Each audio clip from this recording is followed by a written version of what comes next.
ओम नमः शिवाय। नमस्कार दोस्तों, स्वागत है आप सभी का आपके अपने यूट्यूब चैनल खुशहाल ज़िंदगी में। दोस्तों, आज की वीडियो में बात करेंगे माघ मास की पूर्णिमा तिथि के बारे में। पूर्णिमा तिथि और अमावस्या तिथि हमारे हिंदू पंचांग के अनुसार सबसे खास तिथियों में मानी जाती है। अमावस्या तिथि पितरों को प्रसन्न करने की तिथि होती है। इसमें पितरों के निमित्त तर्पण, श्राद्ध, पिंडदान इत्यादि किए जाते हैं। तो वहीं पूर्णिमा तिथि देवी देवताओं को प्रसन्न करने के लिए उत्तम तिथि मानी गई है। खास करके माता लक्ष्मी को प्रसन्न करने के लिए, भगवान विष्णु की कृपा प्राप्त करने के लिए पूर्णिमा तिथि श्रेष्ठ तिथि मानी गई है। पूरे साल भर में कुल 12 पूर्णिमा तिथि होती हैं, जिनमें से कि कुछ विशेष महीने की पूर्णिमा खास महत्व रखती है। इन्हीं में से एक तो है कार्तिक की पूर्णिमा और दूसरी है माघ पूर्णिमा। जितना ही महत्व कार्तिक पूर्णिमा में स्नान दान इत्यादि से प्राप्त होता है, ठीक उसी प्रकार से माघ पूर्णिमा में भी स्नान दान करने का फल शास्त्रों में बताया गया है। साल 2025 में माघी पूर्णिमा किस दिन पर रही है, इस दिन क्या करना है, कैसे करना है, कब करना है, इस पर पूरी चर्चा करेंगे। वीडियो को अंत तक जरूर देखिएगा। वीडियो को आगे बढ़ाने से पहले आपसे रिक्वेस्ट है कि वीडियो को लाइक ज़रूर करें और यदि आप हमारे चैनल पर पहली बार आए हैं तो चैनल को सब्सक्राइब अवश्य कर लें।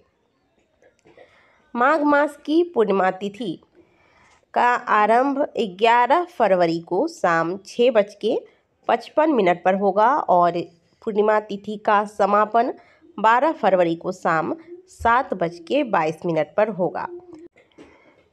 12 फरवरी को शाम 7:22 तक पूर्णिमा रहेगी और इस दिन उदया तिथि में हमें पूर्णिमा की प्राप्ति हो रही है।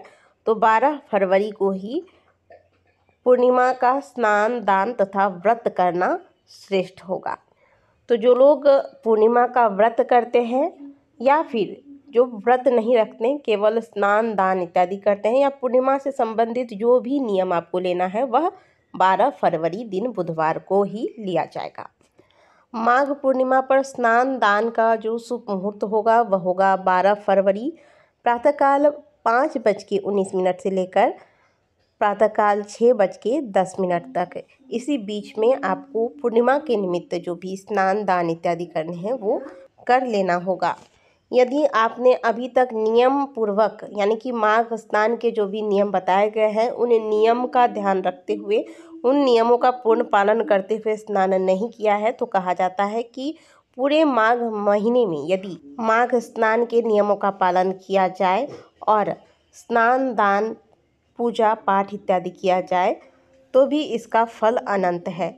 इसीलिए यदि आपने अभी तक माघ मास में कोई भी नियम नहीं लिया है तो यह अंतिम अवसर है आपके पास। माघी पूर्णिमा पर आप बताए गए मुहूर्त पर उठकर ठंडे यानी कि ताज़े जल से स्नान करें और जल में गंगा जल मिलाकर अवश्य स्नान करें। वैसे तो आज के दिन पवित्र नदियों में डुबकी लगाने का विधान है, लेकिन मन चंगा तो कठौती में गंगा। यदि आप के द्वारा संभव नहीं हो पा रहा है कि आप किसी पवित्र नदी में जाकर डुबकी लगा पाएँ, तो आप घर में ही ताज़े जल में गंगा जल मिलाकर हर हर गंगे बोलकर स्नान कर लें और स्नान के ठीक बाद ही दान निकालें। और दान में अन्न दान को सबसे श्रेष्ठ दान माना गया है, तो अन्न दान निकालें। इसमें आप कच्चे अनाज जैसे चावल, दाल, हरी सब्जियां, नमक, तेल, घी इत्यादि सभी चीज़ें मिलाकर दान कर सकते हैं। साथ में कुछ द्रव्य दक्षिणा रख दें और इन चीज़ों को स्पर्श करने के बाद फिर पंडित जी को या फिर किसी ज़रूरतमंद को दान कर दें। और क्योंकि यह पूर्णिमा का दान है तो चंद्रमा से संबंधित दान करने से, चंद्रमा जिनके भी कुंडली में कमज़ोर है, जिनके मन कमज़ोर होते हैं, हर समय आपको भय लगता है या फिर आप छोटी छोटी बातों से दुखी हो जाते हैं, जिनका आत्मविश्वास कम होता है, उन्हें चंद्रमा को मजबूत करना चाहिए। और क्योंकि चंद्रमा ही मन का कारक होता है और चंद्रमा को मजबूत करने के लिए पूर्णिमा तिथि पर चंद्रमा से संबंधित दान करने चाहिए। तो इस समय आप क्या दान करेंगे? सफ़ेद चीज़ों का दान करें, सफ़ेद मिठाई का दान करें, शक्कर का दान कर सकते हैं आप, दूध का दान कर सकते हैं। इस प्रकार से अपनी इच्छा अनुसार आज के दिन दान किया जाता है। और जो लोग सत्यनारायण भगवान की पूजा करवाना चाहते हैं, जो प्रत्येक पूर्णिमा पर सत्यनारायण भगवान की पूजा करते हैं, वो भी 12 फरवरी को ही सत्यनारायण भगवान की पूजा करवाएंगे। तो आपने स्नान किया, दान किया, अब इसके बाद माता लक्ष्मी और भगवान विष्णु की आज के दिन विशेष रूप से पूजा करें। चावल की बनी हुई खीर का भोग माता लक्ष्मी को लगाएं, भगवान विष्णु को पीले पुष्प, पीले फल इत्यादि का भोग लगाएं। इस प्रकार से भगवान विष्णु माता लक्ष्मी की संयुक्त रूप से पूजा कर लें। घी का दीपक लगाकर विष्णु सहस्त्र नाम या फिर लक्ष्मी माता को प्रसन्न करना चाहते हैं आप, तो माता लक्ष्मी के किसी भी मंत्र का जाप करें। कहने का मतलब है कि आज के दिन बहुत सुंदर तरीके से, जितना सुंदर तरीके से हो सके, भगवान विष्णु और माता लक्ष्मी की आपको पूजा कर लेनी है। पूर्णिमा तिथि पर पीपल पूजन करने का विधान है। तो माघ पूर्णिमा क्योंकि इस बार बुधवार के दिन पर रही है, तो बुधवार होने की वजह से पीपल पूजा आप कर सकते हैं, इसमें कोई भी रोक नहीं लगेगी। जब पूर्णिमा या अमावस्या तिथि रविवार के दिन पड़ जाती है, तब ऐसे में पीपल पूजन नहीं किया जाता है, लेकिन क्योंकि बुधवार है तो आप पीपल पूजन भी कर सकते हैं। पीपल पूजन में समय का विशेष ध्यान रखना चाहिए। तो पीपल पूजन आप प्रातःकाल 6 बजे से लेकर 8, बहुत जगह आप लेट करते हैं तो 8:30 बजे तक पीपल पूजन आप पूर्ण कर लें। यही सही समय होता है पीपल पूजन का।